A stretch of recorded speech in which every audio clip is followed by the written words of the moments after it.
The opening phase of the siege entered a devastating new chapter as the Ottoman artillery unleashed a relentless bombardment against the fortress of Belgrade. Under the command of Sultan Mehmed II, massive cannons roared to life, their thunder echoing across the plains and signaling the beginning of a sustained assault designed to break the city's defenses. Day and night, the bombardment continued with mechanical precision, transforming the battlefield into a landscape dominated by fire, smoke, and shattered stone. Ottoman gunners operated with disciplined coordination. Carefully positioned batteries targeted vulnerable sections of the fortress, focusing their fire on wooden palisades and ancient stone walls that had guarded the city for generations. Each explosive impact splintered timber and sent fragments of masonry cascading into the streets below. The defenders watched as familiar landmarks crumbled under the unyielding force of modern artillery. The scale of the operation reflected the Ottoman Empire's mastery of siege warfare. Engineers calculated firing angles and distances with remarkable accuracy, adjusting positions to maximize damage. Crews worked in shifts to maintain an uninterrupted barrage, reloading and firing with tireless efficiency. The constant rhythm of cannon fire denied the defenders any true respite, creating an atmosphere of continuous pressure that wore down both structures and spirits. Inside the fortress, the consequences of the bombardment were immediate and severe. Entire sections of defensive walls were reduced to rubble, forcing emergency repair efforts under hazardous conditions. Civilians and soldiers rushed to reinforce weakened positions, hauling stones and timber while shells exploded nearby.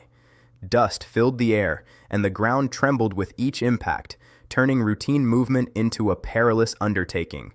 Wooden defenses proved particularly vulnerable to the sustained attack. Watchtowers and barricades ignited or collapsed after repeated strikes, exposing the inner fortifications to direct fire. Ancient stone walls, once considered nearly impregnable, began to crack under the persistent assault. What had stood firm for centuries now showed signs of irreversible damage as fractures spread and sections gave way. Despite the destruction, the defenders responded with determined resilience. Repair teams labored continuously to patch breaches and erect temporary barriers. Buckets of water were passed along human chains to extinguish fires sparked by incoming shells. Medical stations overflowed with the wounded as civilians converted buildings into emergency treatment centers.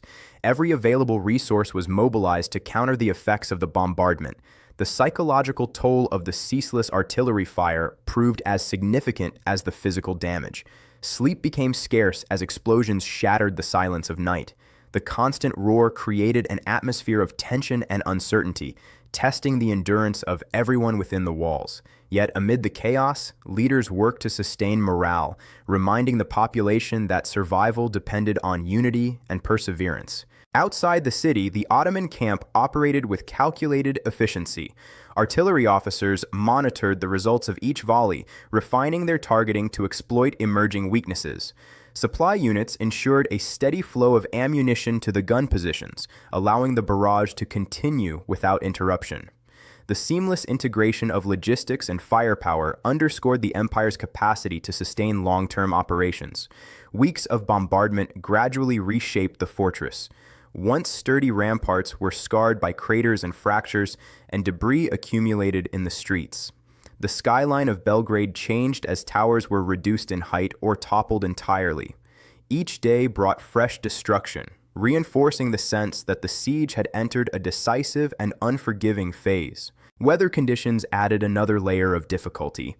Smoke from the cannons mingled with dust and drifting ash, obscuring visibility and complicating defensive coordination. Rain turned rubble into treacherous mud, slowing repair efforts and increasing the risk of accidents. Nevertheless, the defenders adapted, improvising solutions to maintain their positions under increasingly harsh circumstances. Communication within the fortress became a critical challenge. Messengers navigated damaged passages to deliver urgent instructions, while signal systems coordinated responses to breaches. Rapid decision-making was essential as commanders shifted resources to threatened sectors. The ability to respond quickly often meant the difference between containment and catastrophic collapse. For the Ottoman forces, the bombardment represented a calculated strategy aimed at eroding resistance before a final assault. By systematically dismantling defensive structures, they sought to weaken the city's capacity to repel an attack.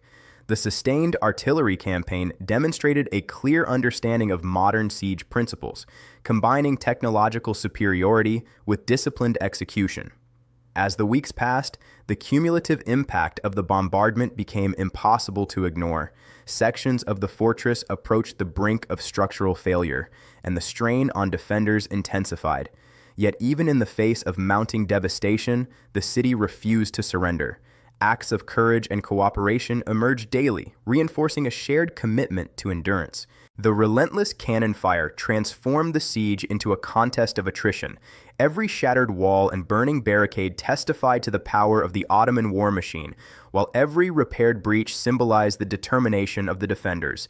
The battlefield evolved into a grim testament to the destructive potential of artillery and the resilience required to withstand it.